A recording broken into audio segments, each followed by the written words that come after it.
This week's episode of The Grid is sponsored by MPix. Shoot today, upload tonight, we ship tomorrow. Manfrotto, imagine more. OnOne software that gets you back to shooting. Adorama, more than a camera store. Tiffin, helping create the world's greatest images. Peach Pit Press, publishers of technology books, ebooks, and videos for creative people. Epson, exceed your vision. Expo Imaging, Rogue Flash Benders for speedlight enthusiasts. Nix Software, photography first. And B&H Photo, the professional source.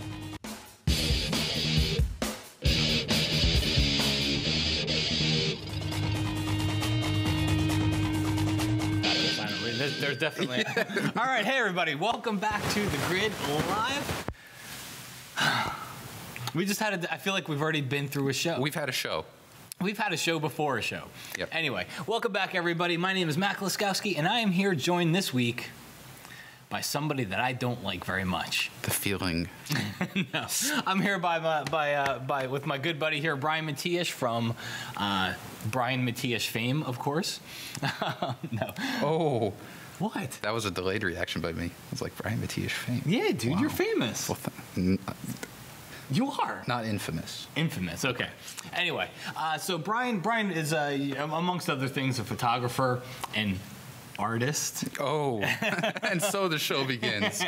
and Brian also works for OnOne software as well. So he's in town this week, just generally annoying all of us around here. So That's what they asked me to do. no. Anyway, but he's in town this week, so we figured, whenever anybody's in town, we always say we recruit them to be on a show. Yep. And over in the other end of the studio is someone making noise. Who we shall not call Nancy. I am filling in for Nancy today. You're filling in for Nancy? For those of you who know, you may recognize this hat. This is our hat from the wonderful, ubiquitous Hilmar. We have Hilmar in the house. How's it going, Hilmar? We have a guest audience here. Yeah, we have a big audience today. Here, and here. Where are they? I'm wearing They're right over there. Dude, can we point a camera on them? No. Probably not. Darn it. Can we point? We're going to have cameos? Here, yeah, just jump in front of the camera.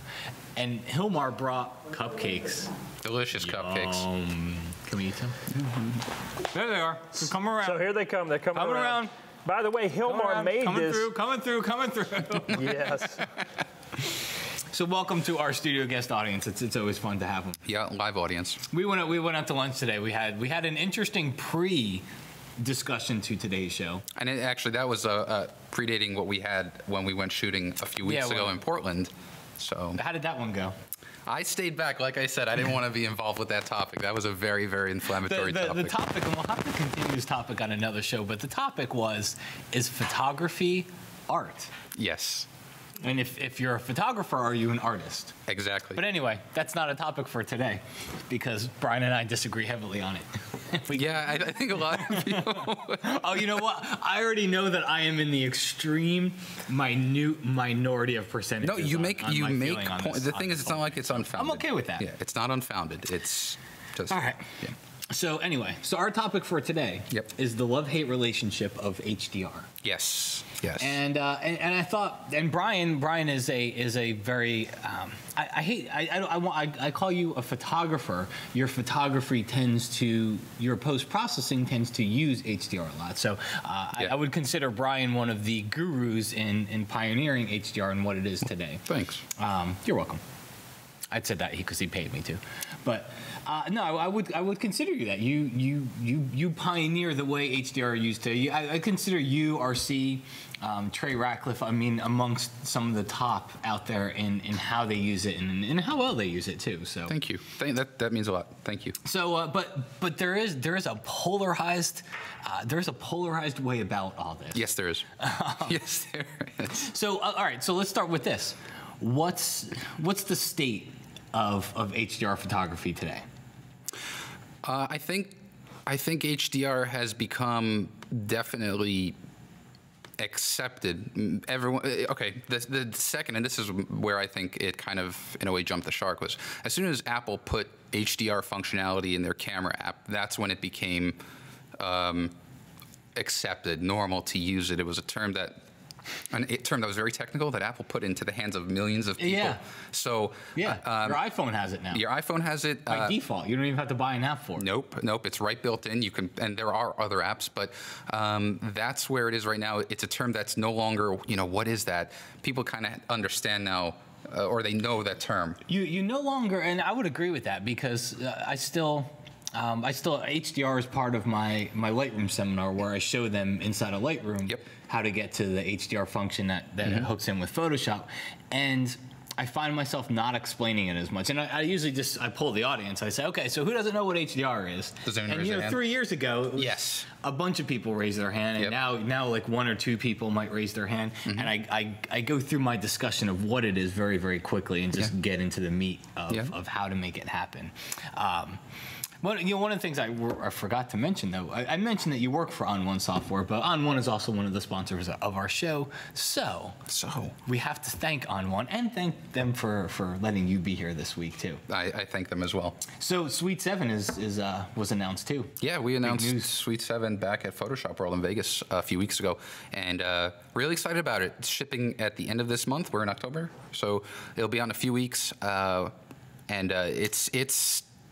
Pick one thing from Suite 7 that you're most excited about. Okay, for me personally, I know that we have a black and white app, and everyone's excited about that. But for me, it's this thing called the Perfect Brush. Dude, I thought you were going to say black and white. No. I was setting you up to say black and white, because that's what I'm most excited about. Then that's what for me, it's Perfect Brush. Because I like to mask. Don't worry about what he's saying. Forget. Well, let's go back a little bit. Big thing it's about Suite 7, perfect black and white. No, but you got a black and white plugin. We do. I think it's pretty cool. And it's an interesting climate out there for plugins with Google buying Nick. Yep. Because there's a lot of uncertainty out there. Of where when somebody sees another company buy software that they use a lot, they tend to wonder. Is this going to be around? Where's the support going to be for all this? So it is a very interesting climate to see. Yeah, and I mean, we built black and white for a very specific reason. It's not like we just kind of threw, as if we were trying to go somewhere and we threw a dart against the map. No. We saw that, so obviously Silver Effects Pro is has been just the industry leader for black and white. I've used it. It's an awesome program. But what we saw, and especially when we talk to our users, is it can be a bit heady. Like they throw a lot of black and white concepts at you. So it's got the zone system. It's got the zone system built into it, and so you can see the different shades, the different zones. They're called zonies. Zonies, yes, and they have support for it. But we thought, all right, there is a room here to build a product that gives you the same flexibility and power, but just in a bit of an easier way to digest. Yeah. Cool. All right. Well, back to, we kind of bounced around here. Sure did. So to give you guys an idea of what the show's about, and this show really requires your input on this, because we want to know, what we have our feelings on the state of HDR photography, but we also want to know what you guys think about where HDR photography is today.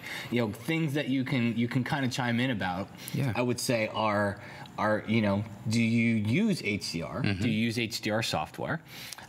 What's your feeling on HDR software? Do you like the overprocessed look? And we specifically, we pulled, because Brian's here, we thought we'd do a mini critique session too, where we just got people that sent in HDR photos. Yep. Okay, so we're not doing, it could be, I guess there could be portraits in there, but it's not, sometimes our blind critiques are everything. Yeah. This week it's just HDR photos. Yeah, you probably don't want to HDR person. It just never ever really looks very good. So, and I'll jump in because when I posted about this, somebody even I posted I was going to give my thoughts on at least where I am with HDR photography, because years ago I did a lot of HDR training. Yeah.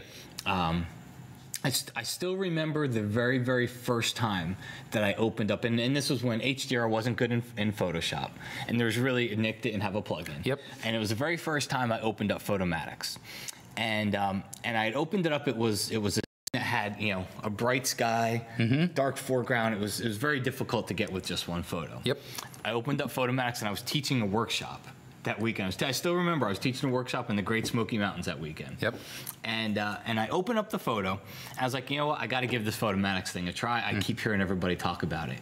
And I took 3 different exposures of it. I opened it up and I was like, wow. Yeah. Like it stopped me and I was like, holy crap. Yeah. Where it took me without doing anything. Yeah. I didn't have to do any masking. I didn't have to do any brushing. I didn't have to do anything. And all of a sudden, I had my sky that looked good. I had the foreground that looked good. Everything in the photo looked good, and it was just done in a matter of seconds. And so the next day, I bought it that night, and the next day I taught a class on it in my workshop. Yeah. They don't know that was the first time that I ever used it, but I think I actually even told them, I was like, guys, I tried something last night. You got to see this. So over the years, I taught a lot of HDR classes. I did a lot of HDR. Where I'm at in it is I haven't opened up HDR software in, I would say, the better part of 6 to 8 months. Really? Yeah. Well, I didn't know it was that long. Yeah, unless I'm demoing for a class. But for your own personal stuff. Yeah. Like my Lightroom seminar, I open up HDR software. For my own personal stuff, which tends to either be, family, portrait, lifestyle type work, which you wouldn't use HDR for, or landscape, which I think many would use HDR for. Yep. For my own personal stuff, I don't use it. Yeah, and we've actually done a decent amount of landscape shooting recently, and you're not really bracketing. We're working with filters a lot more, and just working with the individual raw file. And that's exactly it. Yeah. Is I found that the raw photo today has so much information in it. Yeah. Has so much highlight detail, so much shadow detail that is just hidden that when you jump over here, you can jump on my computer here, but it's got so much highlight and shadow detail that when you move these two sliders under the basic panel, when you move the shadows, and they can't see that, can they? Did I VG? Okay, there we go. So when you move your shadows, or when you move your highlights, you get so much control from just one photo. And so I've been able to take what HDR used to do for me, which was to get those shadows and to get those highlights. I've been able to take that and to do it in one photo. Yep. So for me personally, I haven't had the need to go into HDR software. Sure. And that's, I actually want to reference, there was an article that my buddy James Brandon wrote. It just went on Digital Photography School yesterday, and I think it was yesterday. It was called The 10 Steps of an HDR Photographer. And we all went through the first couple of steps where it's your first exposure to. I remember I first saw my first tone mapped image on Flickr years ago, and I couldn't. As soon as I saw it, I knew that there was something that was done to this that was beyond anything I could have experienced before. Yeah. Did the research, got Photomatics. That was the first product I started using, and went to town. I mean, so much of what I've done in my past with HDR was unnecessary, to the point where it ruined the shot, in my opinion. And that's kind of what you've done. Yeah, that's what I've done. Because there's first that novel part of HDR that you learn it, and it's like, oh my God, this is amazing. You haven't quite understood yet what tone mapping is, what tonality is necessarily, and you're not sure what those sliders are doing. You're just kind of doing it for an effect. And then you start bracketing everything, even things that don't require bracketing. And then you tone map that, and you're getting these images that just all of a sudden they're not looking right. But you say not looking right, because FYI, Brian and I disagree on some of this stuff too. But you say not looking right, but you even said yourself you did that. I did, absolutely. So at one point you thought it did look right. Absolutely. I never said it didn't. Oh no, this is the kind of ideology that I have now, probably formed over the past 2 years out of what year in 2008 is when I started with kind of HDR stuff. So that amount of time it's an evolution. You really, and it if anything, it's made me a stronger photographer, because I really start to understand tonality. I'm looking at the shadows and how deep those shadows are in real life. How bright are the highlights? Where are they? Is tone mapping necessary here? Can we get it from, because you're shooting with a D800, I'm shooting with a 5D Mark III. We're talking about 20 This plus. was a D800. E. Okay, so you've got extra sharpness. I'm just teasing about We don't need an anti-aliasing filter. Who needs anti-aliasing? More, So don't make me laugh. So the point is that I've learned what the capabilities of an individual exposure is. I kind of know, based on what's in front of me, I've learned to see that, you know what, I don't need to tone map here. Or at the very least, what we do a lot of times when we go landscape shooting is I'll do an exposure for the predominant area, and then for the brightest part, and just do a simple exposure layer blending, just a mask. That's it. So that's where my theory of tone mapping as a utility kind of evolved. Okay, so we got some comments up on here because I think it adds to the discussion of where we're just at. So GM Queen says, there's good and bad to everything HDR included. It's not the concept of HDR that is at fault. It's the way that people do it that can be good or bad. So what I say back to him is that what some people call bad HDR, it doesn't happen because somebody. So this is not the process of how bad HDR is created. I run my plugin here. Let's just. Yeah, I mean, bring out the tone. So this is not the process. So I'll run my plugin, and let's say it gives me something like this, and something like that. And oh, something the like classic. That. That's the classic. So I run my plugin, and I do this, and I sit back from my computer, and I say, wow, this sucks. I can't wait to show everybody. That doesn't happen. No. Bad HDR was created, or at least what his interpretation of bad HDR was created, by someone who thought it looked good, though. Yeah. Well, I think they're all right. A lot of the bad HDR or what we call bad HDR, kind of like this, where you've got blue shadows, which I know Nicole just loves so much. This all kind of came around at the same time. When the first few HDR photographers who really got a handle of it came on the scene, and everyone immediately started following, you started seeing this massive influx. I do think that we are seeing a little bit of less of that now, the kind of heinous HDR like what you just saw. But there was that point in like 2010, 2009, where it was everywhere. And you still, I just picked up a calendar for Oregon. It was, I think, promoting the state of Oregon, and it was on the cover of this absolutely heinous HDR image. But that's because somebody liked it. Absolutely. There's always someone. That's a whole different topic. If we're talking about bad HDR versus good HDR, or to HDR versus not to HDR, those are kind of two totally different things. Because if it's a bad HDR, you've already decided, I'm going to tone map this. I'm going to make an HDR image. But what do you say to someone who thinks that result that you had there is good? And that kind of blends into the, is it art? Is it art? Yeah, is it a photo? To me, HDR is a tool. It should be treated as a tool. So to me, HDR is an effect. Yeah, and that's where we disagree fundamentally. So to me, if we're talking the state of HDR today, to me, HDR is an effect. I don't see, unless we're talking extremes, and I don't even think we're there. For the most part, I think HDR is an effect. I think the software has gotten so good, the file quality of our raw images has gotten so good that you don't need Photomatics to bring your sky and to bring your foreground in the way that you need it. Yep. So to me, HDR is a filter. It depends. It depends. Like, all right, if we're out shooting in the landscape, for instance, and we're shooting, because for whatever reason we miss sunrise or sunset, and we're shooting midday, and we've got those really hard shadows and really, really harsh light. There is no amount, and you're shooting through a forest scene, and there are trees. It's not an even horizon, basically, is what I'm saying. There is very little that you can do there if you want to maintain that shot. Let's say you're in Yosemite and you're only there for an hour, and you only have one opportunity in the day to shoot the tunnel view, for instance, and it's 2 p.m. Well, actually, that's not good because that's easy to mask. But the point is that tone mapping, effective tone mapping, is really.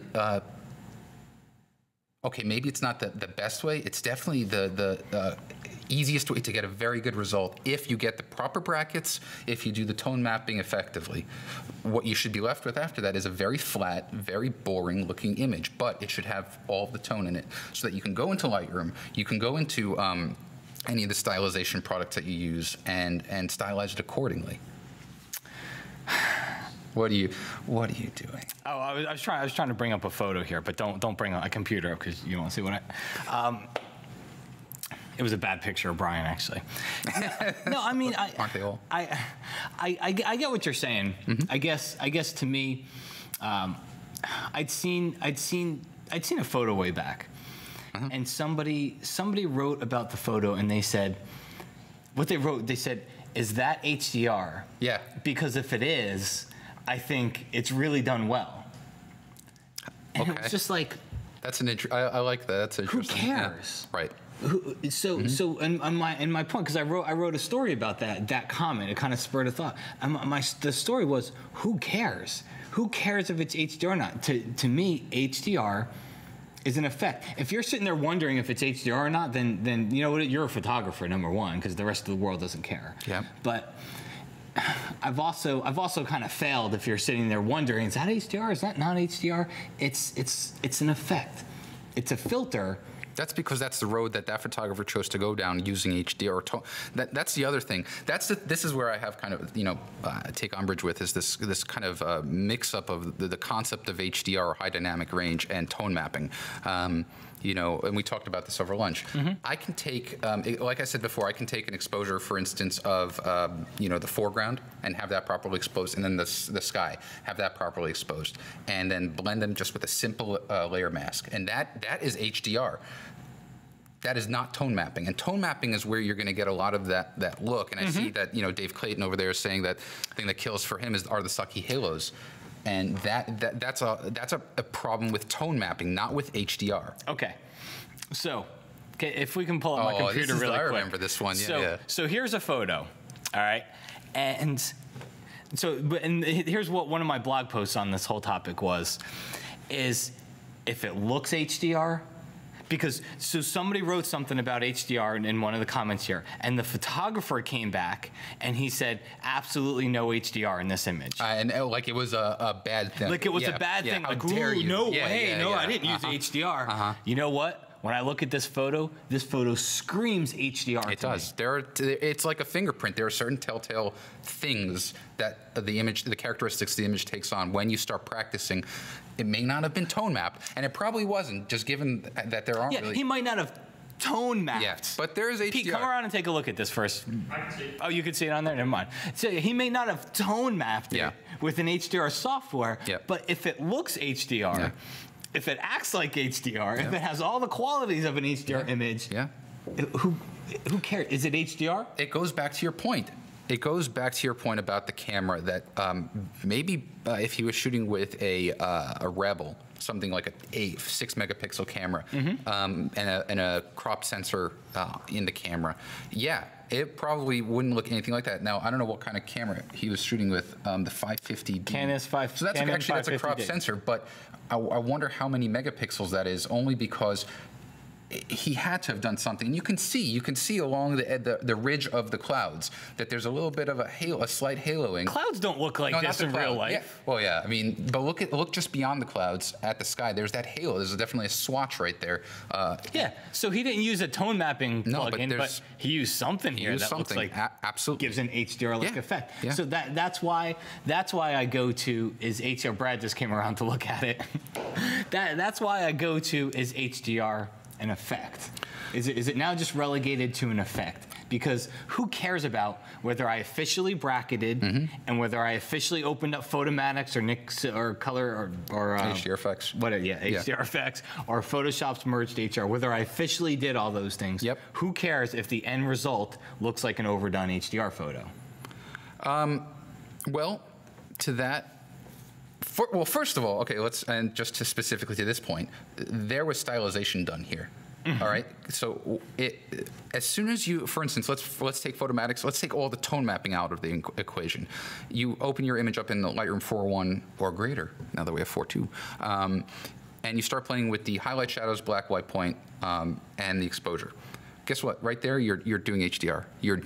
Believe it or not, that's exactly what you're doing. You're manipulating the tone of the image. The range. The range, exactly. You're bringing white point in, you're bringing it out. What he did here, there's definitely stylization here between contrast, clarity, and saturation. So. And I think when people talk HDR, exactly, that's what they're talking about now. Absolutely. That's all they're talking about. 100%. So we agree there. Yeah, we agree there. Because I wrote blog on the Perfect Inspiration, the weekly series I do at OnOne. 2 weeks ago, it was on using HDR as a utility and not as an effect. Exactly to this point, it's actually timely that we're talking about it here. And I said, HDR is a utility. When I tone map or when I'm working in Lightroom before I actually start sending it to perfect effects or even color effects, I'm looking to get, if anything, a very boring image. I record all of my screencasts, to show what I do, and you'll always see that the pre-stylization, pre-getting to that state over there, it's just, if anything, it's brighter than normal, but you still see the sky. There are no halos, and halos is a result of, is a combination of things, but it's just a flat-looking image, and what it does is it gives me a nice, even canvas to apply. Stylization, you know this, it can be very heavy-handed, not heavy-handed, it can be very rough on the image, meaning it'll really bring out the shadows. Well, in this case, yeah, look at the clouds. We got black. Yeah, clouds. Like I know there was probably dark, ominous clouds there, but yeah. I don't often see clouds that are black. No, we don't see that vividly. It's just that right there is a very vivid image. The colors is. No, I kind of like the image. I do too. In Jose's defense, I kind of like the image. I do too. I'm not saying anything about it. That was kind of my question. Coming back to it is, sorry, I had to take the burger off. It was just too heavy. My neck. It looked good on you though. It looked good. I could work that burger, but it was just too heavy. Sorry, Hilmar. But my question was, it kind of goes back to, remember, was it 2 weeks ago you had on your blog that picture at the screaming face? Or whatever, and it came down to people were like, is that HDR, is it not HDR? It was a phenomenal picture, and the end result is not whether or not was it HDR or was it not, it's like, wow, that's a beautiful picture. Yep. Here, and sometimes we get all caught up in that whole, let's argue about what the process was, and the end result is, boy, is that a nice picture or is it not? Yeah, here's the picture, and it's funny, because Pete makes a good point. I posted about the picture because it was an interesting story. I was sitting there on my iPad and I was looking at this, and I was just like, wow. When I heard the quick backstory, it's like, wow. When I saw the picture, I showed it to my wife, and I'm like, this is absolutely stunning. Yep. I want to be here. I want to be standing here, and I wish I had this photo in my portfolio. I showed it to my wife, and she's like, ew. And I'm like, what are you talking about? And she looked right down here, and she saw this face. Now, I still can't always see the face. Oh, how interesting. Sometimes I see the face, sometimes I don't. Like now I can kind of start to make it out. Like here's a mouth, here's eyes. It's a face in pain, I guess. There's a nose. That's his forehead right there. So I guess I can kind of make it out now. But sometimes even when I look back at it, I can't make it out. Anyway, that's how the photo came up. Somebody started saying, oh, it's HDR. And I'm like, what are you talking about? Oh, that's bad HDR too. I'm like, are you kidding me? Yeah. And so they started getting all photographer term on it, like, well, look, the sun's back here. There's no way he would have enough detail. Right. I don't care what you think the sun should have done to the photo in the camera. I'm guessing when he stood there, and I know if I was standing there, I'd be able to see all this stuff. He just brought out what we were able to see when we were standing there. Our camera would never see it because you're pointing straight at the sun. Yeah. But that doesn't make. They were insinuating that this was a bad photo because it was HDR, because it's not what it captured. The camera doesn't capture what we see. No. That's why we use HDR. That's exactly right. That's why. That's exactly why we bracket. Just to maybe we can merge the exposures together. We can mask them together. Yeah. Or at the very least, maybe kind of like we talked about, like with Jay Maisel. He brackets, but not because he's going to tone map, but because one of them he might be able to work with it better than another. Yeah, and I was, and that's a good point, because I almost felt vindicated when I first watched Jay Maisel. Jay mentioned that in his very first Kelby Training class, the first a day with Jay, and he said he brackets everything, and I kind of felt vindicated because I bracket everything. Yep. And I had somebody ask me this past weekend. I was in Jackson Hole photographing Grand Teton National Park, and I had my camera set on a 5-shot bracket. Right. The entire weekend. And I had somebody ask me, like, you bracket everything? Absolutely. Yep. And you know why I bracket everything? Because I don't want to think technically when I'm standing in front of a beautiful place. Yep. when I'm standing in front of a beautiful place, all I want to do is concentrate on what I have to do to make a beautiful picture. Yeah, you don't want to necessarily think, I should drop this as stop. I'm just going to let the camera do it for me if I'm done. I don't want to think about that. I want to think of composition. I want to think of lens choice. I want to think, do I want my tripod up? Do I want my tripod down? Do I want to get off of the tripod? You know, that's what I want to think about when I'm standing in front of a beautiful place. I don't want to worry about exposure. Yeah. And can I worry about exposure? Yes, I understand it. But to me, setting it on the bracket, it means I got the shot. It means I can sit there. I don't even have to look at the back of my camera because I know I walked away with the shot. So I sit there and I take in the scene and I can figure out, what do I want to do? Do I want to zoom in here? Do I want to recompose? Do I want to walk over there? Where's the light going to come up? Forget about exposure. Yeah. Let the camera take care of that. Absolutely. And I see Glenn here, Glenn Dewis, who's a consummate photographer. And he says... He shoots a lot of consummates too. He's awesome. But I like what he says. He says, I couldn't care less about the process someone goes through to get their final image result or their final result. If it looks great, it looks great, period. All I ask is that the maker is honest about their process. I agree 100%, and that's spoken like a true photographer. Yeah. And that's not like a true photographer. That's a photographer who understands doing business of photography. He's like, you know what? I'm going to make an image that I like, that hopefully clients will like, people will like, and that's that. Yeah. You know, and I say this all the time. Every time I have an opportunity to, the biggest pitfall that so many photographers out there watching the show, you care about what other photographers think too much, and you play to other photographers. You care about the plus ones, you care about the comments, you care about this and that, and I'm not even sure whether you have answered for yourself if you actually like your own image, and that's where I think Glenn really hits it home. If you have to say, oh, is that HDR? You missed the point. You missed the point altogether. Do you like the image? Does it resonate with you? Does it do something to you? Or does it not? And that's okay too. Sorry. That was awesome. I was supposed to turn my phone off, but I didn't. And you told me yes. And I told Brad I did. I think I turned it on when and it was that's off. a pathological liar. All right. So let's see. We'll take some comments here. So Scott. I feel the same. Scott Wyden says, I feel the same as Scott. Haven't been doing HDR much lately since Light Before came out because of You're the music. Scott? I guess I'm Scott now. I see the resemblance. Yeah.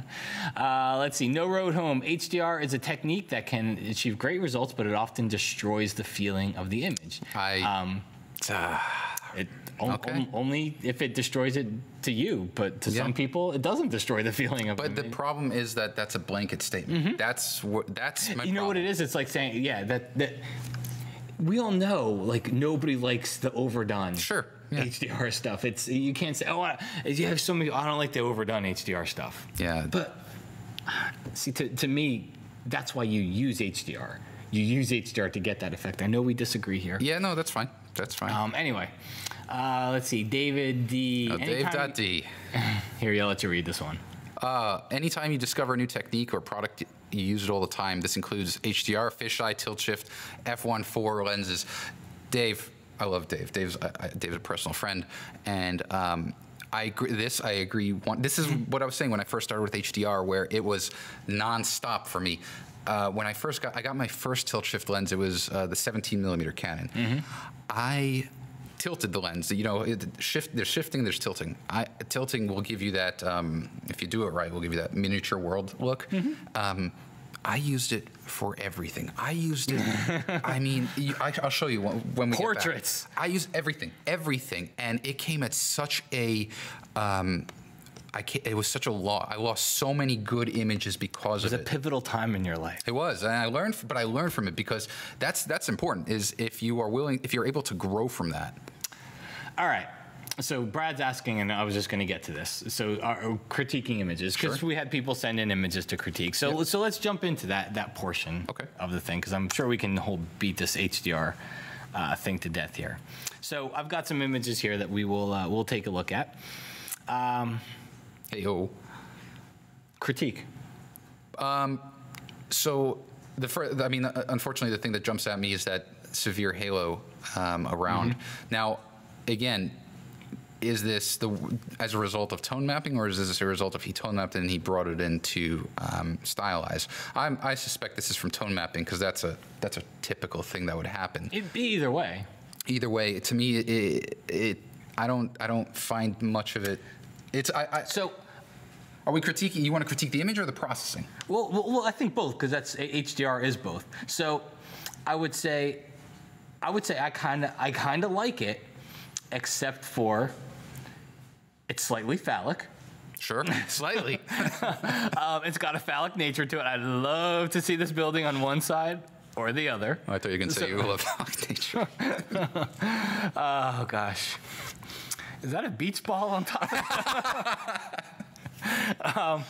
it? But, no, I mean, overall,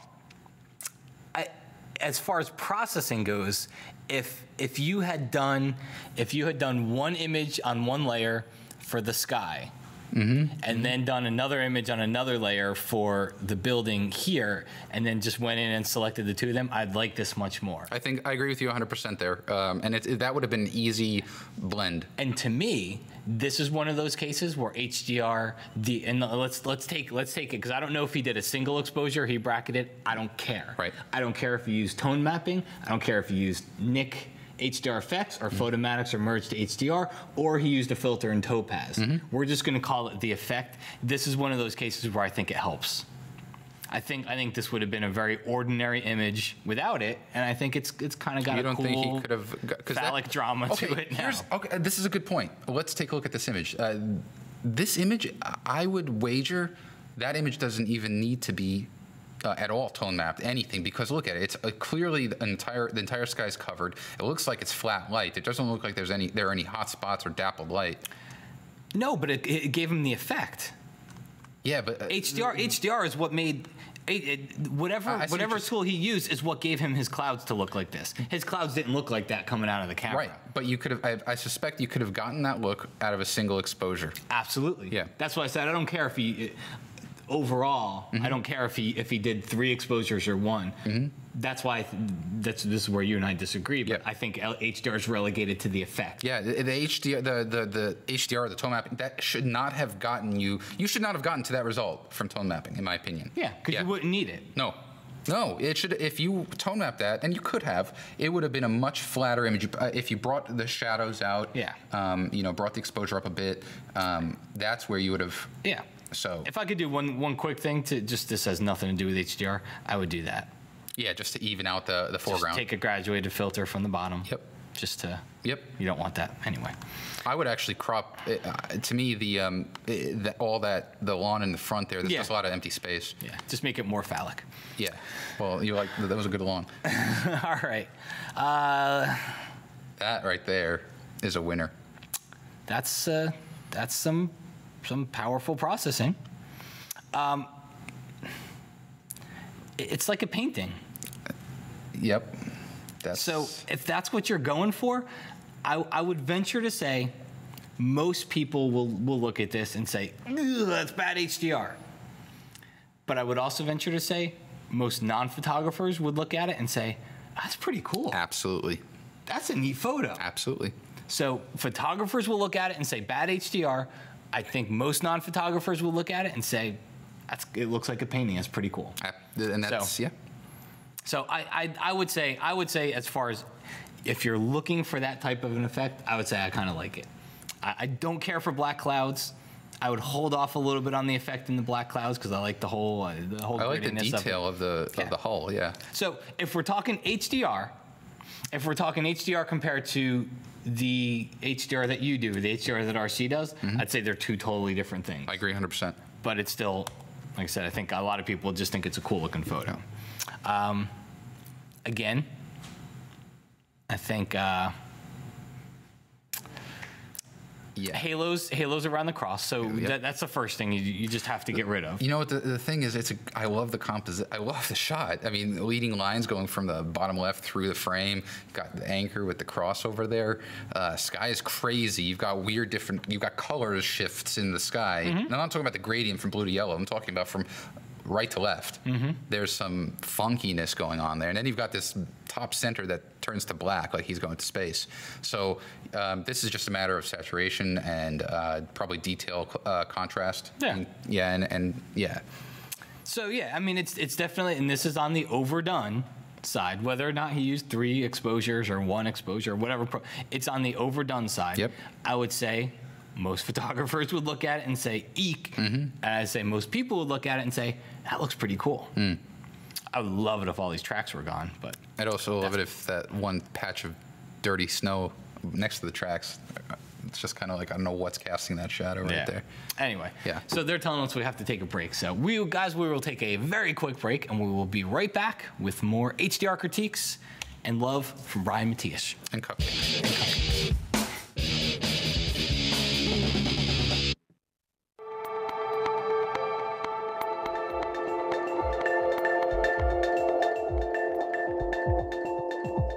For me, it's hard to work with colors. It's for me hard to imagine to create my black and white images without using the SilverFX Pro tool. These tools are very important to me, simple as that.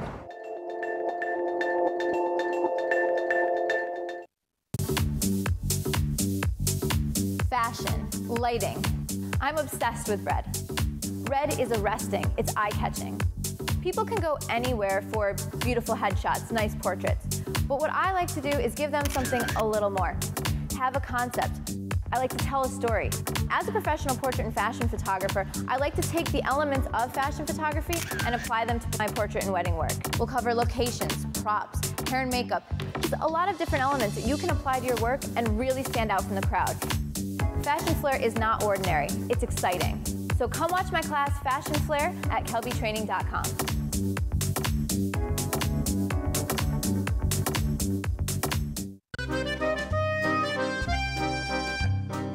Bonjour mesdames et messieurs, bienvenue à Paris.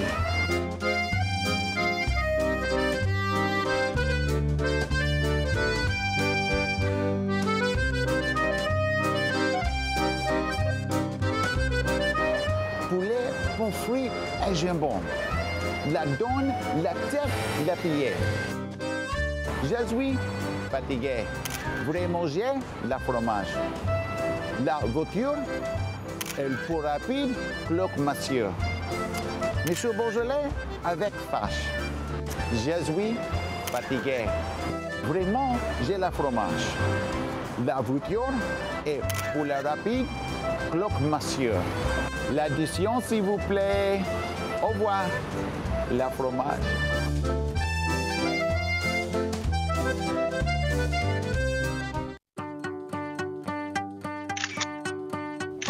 For more than 25 years, Peachpit has been home to the world's best authors and continues to publish the best books, ebooks, videos, and apps. Whether you're an aspiring or established photographer, Peachpit is here to help you learn new techniques and inspire your creativity. Peachpit, the future looks creative.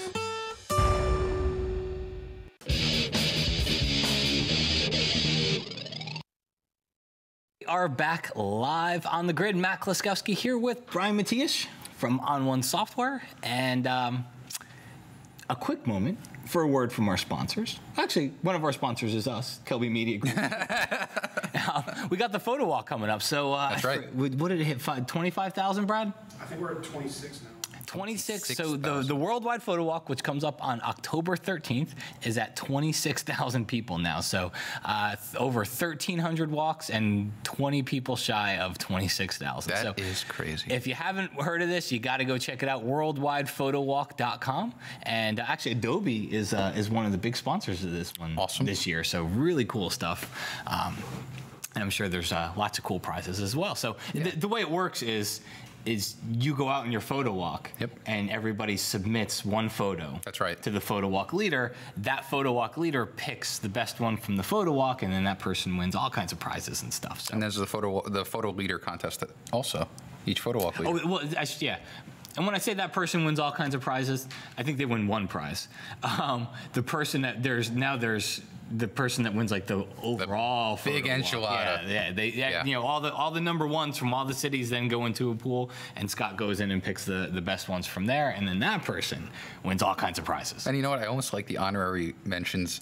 The best. Oh, some of them are the best. Those are the best. Yeah, I was actually so coincidentally, I was the recipient of the best image that has too much HDR, but I like it anyway.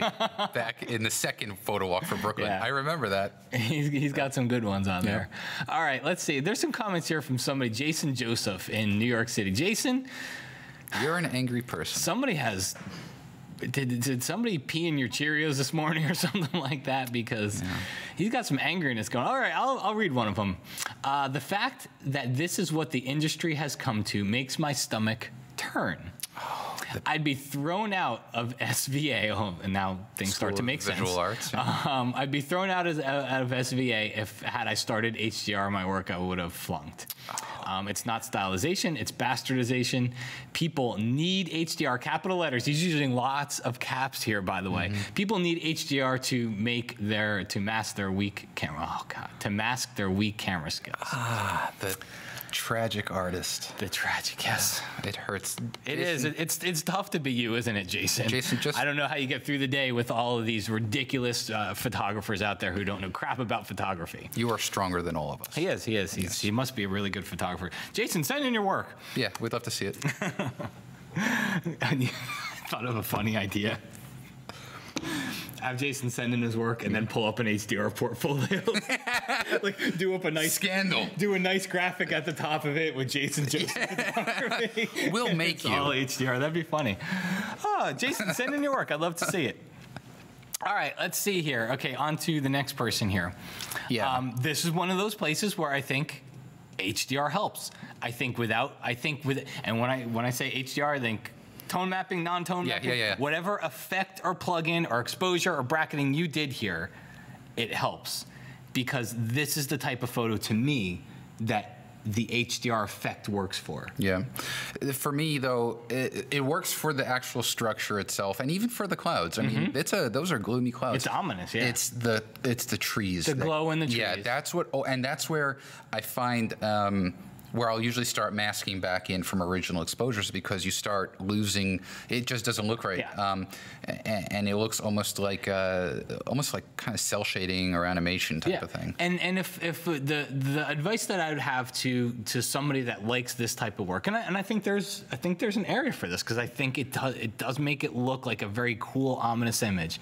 The advice that I'd have to somebody that likes this type of work is study what guys like Brian, RC, study what those guys do. I guarantee you, those guys do not open up their bracketed images in Photomatix or whatever program you happen to use, move the sliders, click OK, and they're done. I guarantee you they don't do that. I guarantee you they spend an hour, if not 2 or 3 hours, actually going into all those little places where tone mapping falls apart like the trees, and fixing those areas to make them not so obtrusive. And that's what comes with time. And that's the step that takes this image from being, oh, that's pretty cool, to wow. Yeah. That's the step. When you look at your work, when you look at RC's work, when you look at Trey's work, that's that extra little step that goes in there that takes it from cool to stunning.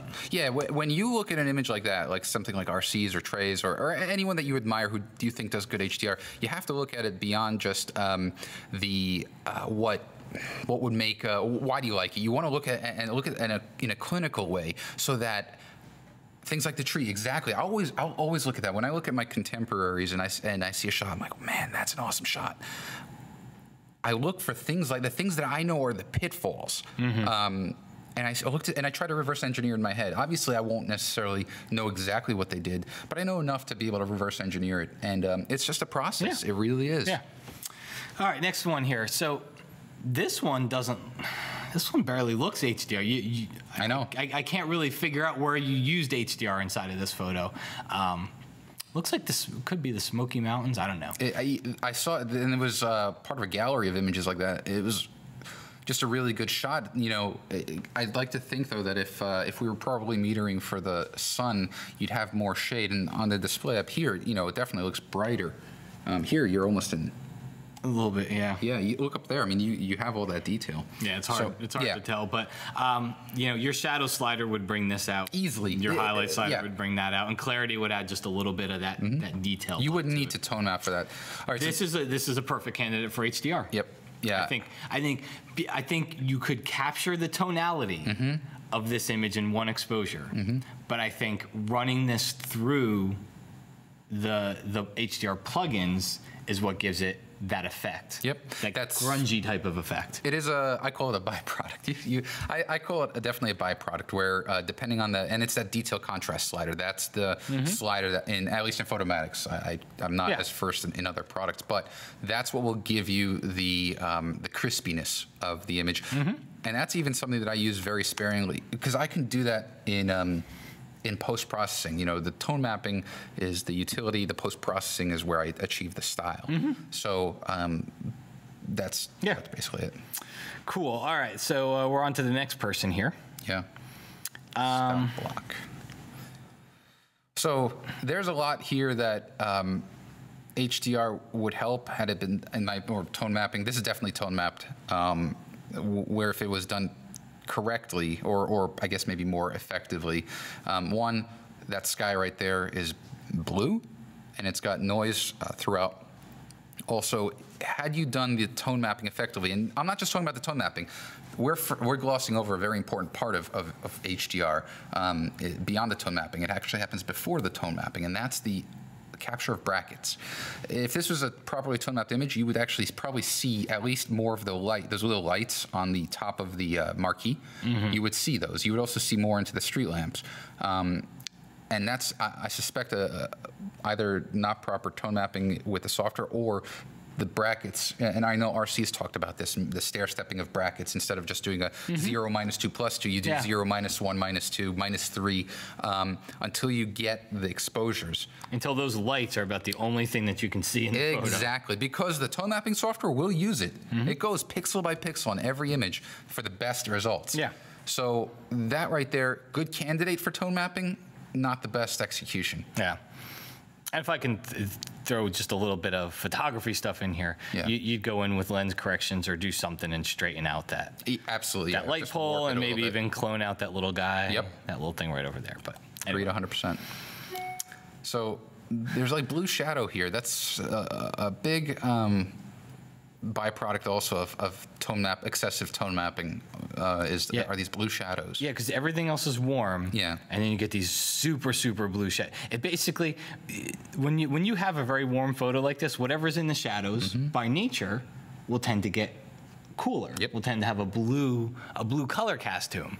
So when you tone map it, when you go into an HDR software, you're making that blue even worse. Yeah. So you've got to go in and add some yellow to it when you're done. Yeah, absolutely. And then, I mean, obviously you could see that's a very, very typical sky. And the thing that I got a kick out of this one is the whole reason why you would tone map here has ultimately been lost. Like that sky right there, or the sun rather, it just looks like this massive explosion. If the tone mapping was done more effectively, you would actually see more of that sun, and the sky itself would be a lot less harsh. Yeah. But I do like that little bit of flare in the corner. Yeah, that's cool. I dig that. Same basic thing here. Just kind of. If I could say anything good, or if I would give a positive here, is the shadows are retained and they're black, they're dark. I think a lot of times when you tone map, people tend to just blow out shadows. It's like there were no shadows here. So there's I don't know if you want to do this question here at this time, but yeah, we'll take it in a second here. I was going to get through some more photos. Oh yeah, go for it. Is Jason Joseph saying anything else? Not much. Oh, come on. No, but on a side note, people did put up his link to his portfolio, and people saying, hey, he's got some good stuff in there. Does he? So he's opinionated, but he's got good stuff. So all right. Well. I don't want to alienate one person. Strong opinion, but good stuff. Okay. There you go. Take it or leave it. Right there. Hey, according to him, everybody else sucks as a photographer, so it's okay. Yeah, and I love bullies. All right, let's see here. So it's kind of, if we're talking about what would go in your portfolio, I don't know that anybody really wants to be seen as, the dilapidated house photographer. You know what I mean? But it's got a cool, grungy type of an effect to it. The HDR gives it would look like an extremely ordinary photo before HDR. Now it looks like a grungy kind of ordinary photo. Well, it just looks like, it looks like you're pouring too much syrup and not enough water. And what I mean by that is, if you're making Please tell me. a good mixed drink, you know, you want equal parts, and you want a lot of vodka. But the point is that here, there's a lot of tone mapping. It's very heavy, but there's not much in terms of the basics. Like I see, there's noise in the sky, and just the basic corrections here. It's very flat. There is no shadow. You could have done stuff here, like maybe used graduated filters on either side to bring your eyes somewhere. Here, I look at the image and there's nothing. There's no direction. There's nothing to it. Okay, so a little vignette there. Okay, that's doing something for me. I could also, what I probably would have done was I would have brought this probably into focal point and blur it out. Yeah, and blur out the background. Yeah, you got a little halo action going. Definitely, here. That's why I selected that image, was because of the halo. Oh, and Jason, just this is for you. Oh, but you see, look at that. That's a photo. Hold on, this is for you too. There we go. Beautiful. And can I do this? Yes. Nice. Yes. Sorry. Look at that. Look, Jason, he even has a little bit of a Dutch tilt. All right, we'll stop picking on Jason now. Oh, okay. All right. Anyway, that's cool. Let's see here. Moving on, we'll do another one before we take, because there's a cool question that's up there. Yeah, it's an important question. You know what? Let's jump forward to, here's a good one. Here's an interesting one. These I selected. I really like these. So this has a RC style to me. Yeah, that soft glow. That soft type of a style. Mm-hmm. You look at the clouds, you can tell there's a little extra juice on them, but it doesn't scream. Mm-hmm. You look at the foreground. It's evenly exposed. There's not like like you remember the very first image. You didn't like that bit of the grass that was. But the reason why I selected it was because it's just a nice, overly, just a very pleasant image. Color range is nice. It's not overly saturated.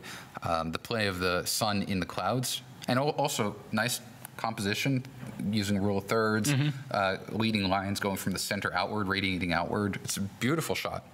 I would probably use the warp though and straighten the horizon a bit. Yeah, I was just gonna say the horizon's just a bit off, but it's a cool shot. And that tree on the right. I love the clouds. That tree on the right. Yeah, you could crop that out too. Yeah, easily. You could crop that out. Jason did write back. I won't read his whole comment, but I was gonna read the part where he says, "I didn't take a shot at anyone." And anyone's in caps. And I was like, no, you didn't take a shot at anyone. You just took a shot at everyone. Everyone, yes. Blanket statements are scary. All right, let's see here. You know, I just noticed the hot air balloon. Yeah. In this one. I didn't see it the first time I looked at the photo. At first I thought it was just a big smudge or dust spot. But this one, if anything, all right, if you were to drop a graduated filter from the top and brighten that up a bit, and drop the saturation, this would almost look like what I would mean by a very flat tone mapped image. Mm-hmm. Like drop the saturation, drop the clarity, and brighten the top there. And that's what I'm talking about. It's just very evenly exposed. Yeah. And from here, I would go ahead. To me, this is cool. This is a very painterly type of an HDR look. Yeah, very painterly. Look, I mean, you got all kinds of stuff going on back here. Yeah, like what is some that? Some glow. There's looks like some warmth or something like that. The sun's going down. No, it's. So, can I? One common HDR problem that people have. I'm gonna hold down the Option or Alt key and click on the black slider. Yep. You see how there's nothing that pops up here because there's really no black point. So you just drag that slider. See how you can start to see the black point start to creep in? Because it's very, very flat. Mm-hmm. You kind of need a black point. Doesn't have to be a huge black point like that, but you kind of need just a tiny little black point. Yep. Yeah, you want to like that. Yeah, same with the white point. Yeah. It doesn't make a huge difference, but just a difference. All right. Cancel out of there, and there's one more. That's the same person. Yep. And you get to, I mean, he's got a style. And it's very pretty. Yeah, I like it. All right, so Brian, there's a question up there. Yep. Could you explain the difference between tone mapping and HDR for those that don't know? Yeah. Good question, too. Very good question. And I think a lot of people miss it. Yeah, and that's kind of the crux of what I was talking about earlier was HDR is think of HDR as that huge umbrella. That's the big bucket. And inside the bucket are smaller little boxes. Each box can achieve a different type of HDR. HDR is high dynamic range. The tonality of your scene, the darks, the middle, the midtones, and the highlights. your camera can only take a certain amount. And so to kind of compensate for getting all that tonality, you're going to use HDR. How you use HDR is where tone mapping comes in. Tone mapping is taking several exposures that are ideally exactly the same, just varying at shutter speeds, and going by pixel, analyzing for the best tonal exposure information. Then there's exposure blending, so we take two exposures and we just mask them together, or we could just do subtle masking. So that's HDR. Tone mapping is a type or is a vehicle or a tool under the HDR umbrella. It's not, tone mapping does not necessarily equal HDR, or HDR does not equal tone mapping. That's what it is. HDR does not equal tone mapping. So what is tone mapping? Like, tone mapping is when you take, when you kind of correlate from multiple exposures the correct tone through the shadows, midtones, and highlights using algorithms, using photomatics. So basically you're trying to get, tone mapping you're trying to get to make sure you have highlights. Yes. And you have shadows, and maybe a photo where you didn't. Yes. Just one exposure wasn't going to give you that. Nothing maybe about it. You should, it's a blanket statement, but in my opinion, you should only tone map when you can't get the highlights and shadows and midtones in one exposure. Gotcha. Yeah. All right. We got a couple of prizes here. So this is not a prize, but we're just from the folks over at Peach Pit. Yay, Peach Pit. Vincent Versace's From Oz to Kansas. There we go. See the sign on it? It says not a prize. There's a 40% discount. I'm not quite sure how you'll know to get that discount, but I'm pretty sure it'll come to us in some form, way, shape, and very, very soon. Hold on, the teleprompter scrolling. Oz to Kansas, 40% off, limited time, peachpit.com/KelbyTV. Okay, did you get that? There's a code. Code is KelbyTV. So you get 40% off of that. Let's see here. We have a cupcake. We will FedEx this to you. Matt has licked it. I did lick it. I took the junior mint off the top of it. We also have some mugs. So one person is going to win. I like the tight shot of the cupcake. That's awesome. Hold on. We're going to go back now. Now it's signed. There we go. Hold on. There we go. There you go. It's blemished. All right, so we got some mugs. These are left over from Photoshop World. If you didn't get to Photoshop World last year, our theme was, God, that's good. Our theme was presidential. So with the whole election coming up, so we got some mugs. What does this one say? Cory Barker. I got to turn it away. I can't. His pen is pressure sensitive. He is not. Yeah. Let's see here. Rafael Concepcion, mucho gusto el photos. That's a good one. Pete Collins. The best one of the bunch, I must say. Just say no to Craculure. Craculure. That's the filter in Photoshop, right? This one, Scott Kelby. Paid for by the people that are secretly funded by Scott Kelby. And I have mine, but you're not going to win mine because I actually want to keep mine. What does this one say? Matt Klaskowski, Lightroom is better. Lightroom, it's better than Bridge. Paid for by the people who think Matt Klaskowski is really cute. Oh gosh, you are kind of cute. It's obviously not very funded then, because I don't think Jason Joseph thinks I'm very cute today. No, he thinks you're cutting. All right. Brian, where can people find out more about you? Let's go to brianmatiash.com. That's my site, or plusbrian.com is my Google Plus page, which is where I hang out a lot at, and OnOneSoftware.com. So what do you do for OnOne? I'm the curriculum and education manager, so I do all of our training videos. I work with our partners. I come out and kind of show what's going on.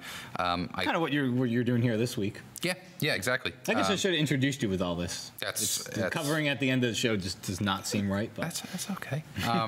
But yeah, it's an awesome, really lucky opportunity to get to do this. Create content. Awesome. Work with my photography. Good deal, man. Yeah, make sure you check out Brian on his website. Your portfolio's over there as well. Yep. And I know he's always constantly. Oh, I was with you when you took that shot. Yes, you were. No, yes, you were. You were still up there, waiting for the light. Oh no, you were there when we were light painting. No, you were light painting. Yeah, I wasn't with you when you took that one. No, that was in Portland. That's Manhattan.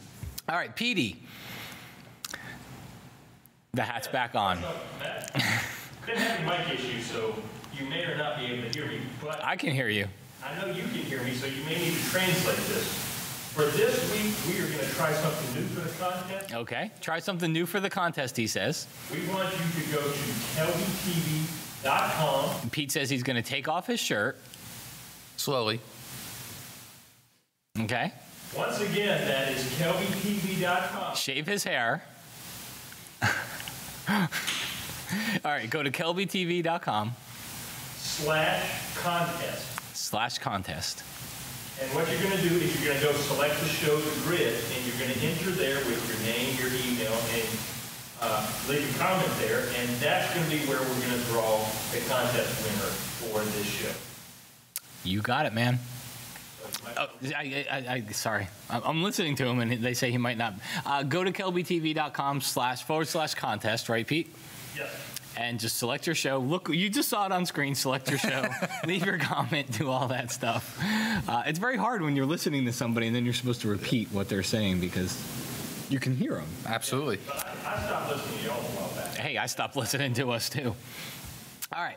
Brian, thank you for coming out, man. Thanks, Matt. Thank you for having. Good to see you. Well, I know it's not like we will part ways after this, but it was good to have you on the show here. Yeah. And thank you all for watching. We greatly appreciate it. Make sure you come back here. We are here every Wednesday at 4 p.m. Eastern time, so you can come catch us live. And usually within the next half a day or so, we post the show back up, so you can go rewatch it or send it out to anybody that missed it. Okay? On behalf of myself and everybody over at KelbyTraining.com, thank you for stopping by, and we'll see you guys very soon. This week's episode of The Grid is sponsored by MPix. Shoot today, upload tonight, we ship tomorrow. Manfrotto, imagine more.